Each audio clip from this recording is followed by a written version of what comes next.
திருச்செந்தூர் முருகன் கோவிலில் தினசரி ஏகாந்த பூஜை நடைபெறுவது வழக்கம். அதன்படி நேற்று நடந்த ஏகாந்த பூஜையில் சுவாமிக்கு புதிய 20 ரூபாய் நோட்டாலான பணத்திலான மாலை ஒன்று சாத்தப்பட்டது. அந்த பணமாலையானது உண்டியல் காணிக்கையுடன் எண்ணுவதற்காக உண்டியல் காணிக்கை எண்ணும் வசந்த மண்டபத்திற்கு கொண்டு வரப்பட்டது. அந்த மாலை முகப்பில் சிகப்பு மஞ்சள் என வண்ண வண்ண பூக்கள் கொண்டும் அழகிய வடிவில் உருவாக்கப்பட்டிருந்தது.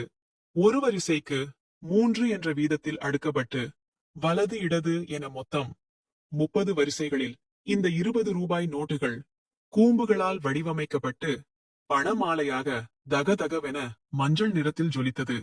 மொத்தமாக 489 20 ரூபாய் நோட்டுகள் அந்த மாலையில் இருந்தது. அது தவிர 1 ரூபாய் நாணயமும் அந்த மாலையில் கட்டப்பட்டிருந்தது. மொத்தமாக 9781 ரூபாய் அந்த மாலையில் வைக்கப்பட்டிருந்தது. அந்த பணமாலையை அங்கு உண்டியல் எண்ணும் பணியில் இருந்தவர்கள் பலரும் பண அலங்கார மாலையை கண்டு மெய் சிலிர்த்து போயினர்.